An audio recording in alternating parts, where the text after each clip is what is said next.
but just because she wouldn't touch him with a 10-foot whisk didn't mean she couldn't enjoy the view. And what a view. He dropped his long lashed eyelids at half-mast and spoke again. And if Crystal is a clown, do you think she's a freelance clown or actually works for a circus? I have no reason to think she's a clown. Gabriella thought the team was a little too hard on their teammate Jan Volick's wife. So what if she had been a notorious puck bunny and was 7 years older than Jan? If they were happy, who cared? Sometimes Gabriella thought those hell-raising, women-chasing, beer-swilling men were worse than a bunch of Regency-era all-max patronesses who just sat around looking for reasons to deny debutantes permission to waltz. Bryant cocked his head to the side. No, I wouldn't have taken you for Alice in Wonderland, but there you are.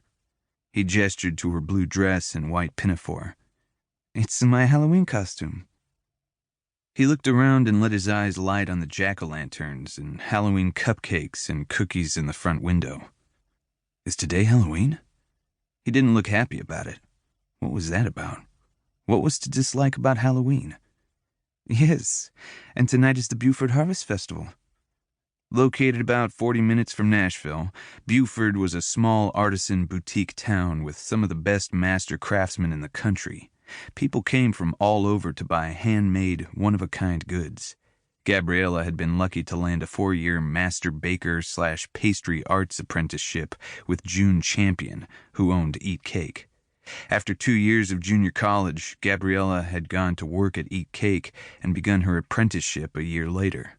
Now, at 25, she was due to finish her apprenticeship in the spring. Harvest Festival? Bryant looked around. Just where did you harvest all these cakes from? A Candyland game? Gabriella laughed. Bryant did have a way about him. Her father had been an incredibly good-looking man, and there had been a time when Gabriella had steered clear of men with Bryant's kind of looks, but she'd gotten past that. Too bad Bryant wasn't an accountant or a lawyer, but if she'd learned nothing else in life, she'd learned that hockey players would always be hockey players, even when their bodies failed them. It was a mentality. You have your sweets mixed up. You can't harvest pastry from a Candyland game. He grinned. Candy corn? Can you harvest that? Absolutely.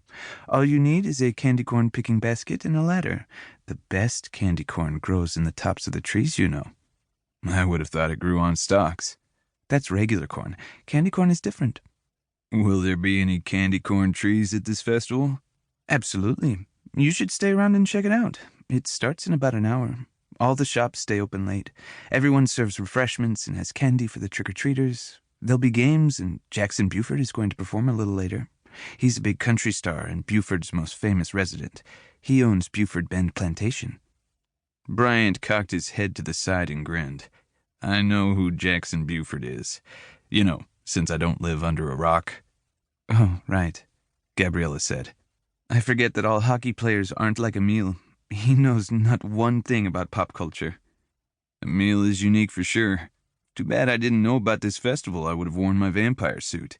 You can't show up at a harvest festival without your vampire suit. He gave her a smile that, if sold, would buy and sell Bill Gates. I hate to miss a cornhole game. I'm good at it. Not to mention all that candy corn. If not the Harvest Festival, what brings you all the way to us from Soundtown? Soundtown was the area of downtown Nashville, informally called so because of the location of the Sound practice rink and the number of players and team-connected people, including Emile, who lived there. No practice today. I came to watch some game film with Glass. Nikolai Glazov was the Sound team captain and was married to Beauford artisan quilt maker Noel, who owned Piece by Piece. Your brother was supposed to join us, but I gather he's somewhere in Georgia chasing Amy. It was true, in a sense. After a huge mess, most of it Emile's own making, he'd almost lost Amy. But happily he'd called last night to report that she had accepted his engagement ring and that Amy would call her later. But Gabriella wasn't telling. That was Emile's news to deliver. Besides, it gave her a warm feeling that she knew what others didn't, and she wanted to hang on to the secret a little longer. He's coming back tonight. Coming here, or back to Nashville?